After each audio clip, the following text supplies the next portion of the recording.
आस्था का महाकुंभ। अमावस्या पर आवली घाट पर उमड़ा जनसैलाब। लाखों श्रद्धालुओं ने नर्मदा में लगाई डुबकी। पांडवों की तपोभूमि पर उमड़ी मालवा सहित कई जिलों की भीड़। सुरक्षा के लिए मुस्तैद रहा प्रशासन। सलकनपुर में मां बिजासन के जयकारों की गूंज। बुधनी सीहोर। संवाददाता जितेंद्र चौहान। मध्य प्रदेश के सुप्रसिद्ध आवली घाट पर अमावस्या के पावन अवसर पर आस्था का अद्भुत संगम देखने को मिला। पौराणिक मान्यताओं के अनुसार जहां पांडवों ने अपने अज्ञातवास का समय व्यतीत किया था, उस पवित्र तट पर आज लाखों श्रद्धालुओं ने मां नर्मदा के आंचल में डुबकी लगाकर पुण्य लाभ कमाया। सुरक्षा के कड़े इंतजाम, 20 फीट तक बैरिकेडिंग। लाखों की भारी भीड़ को देखते हुए सीहोर जिला और पुलिस प्रशासन पूरी तरह मुस्तैद नजर आया। सुरक्षा घेरा। नर्मदा नदी के गहरे पानी वाले क्षेत्रों को चिन्हित कर लगभग 20 फीट तक मजबूत बैरिकेडिंग की गई। मुस्तैद टीमें, घाटों पर गोताखोरों और एनडीआरएफ की टीमों को तैनात किया गया ताकि किसी भी अप्रिय स्थिति से निपटा जा सके। सतत निगरानी, लाउडस्पीकर के माध्यम से लगातार श्रद्धालुओं को सुरक्षित दायरे में रहकर ही स्नान करने की अपील की जाती रही। धार्मिक अनुष्ठान और दान पुण्य का दौर। सुबह की पहली किरण के साथ ही घाटों पर श्रद्धा का सैलाब उमड़ पड़ा। विविध पूजन।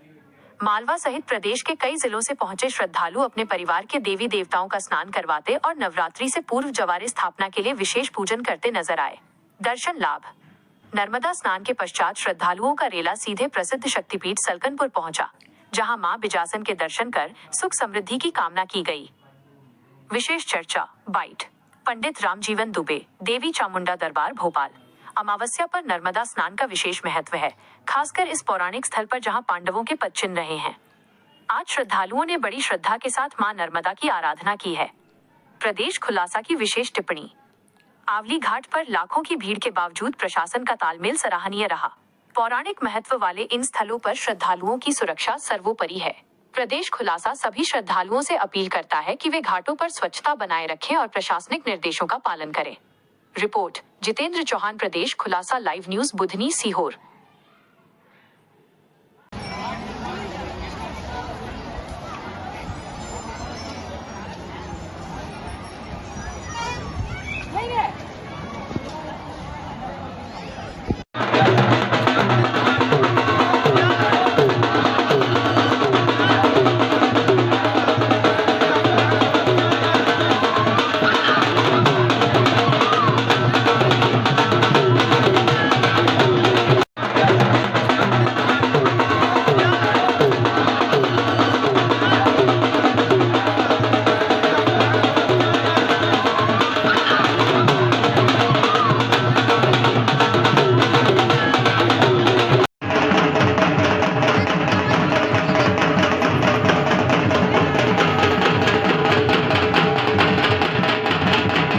मेरा नाम पंडित रामजीवन दुबे है। मां चामुंडा दरबार भोपाल से मैं यहाँ आया हूँ और मेरे पिताजी बचपन में ये बताते रहते थे कि जो भी तुम जितने भी भाई हो, तुम्हारी एक बहन है, मां नर्मदा की देन है।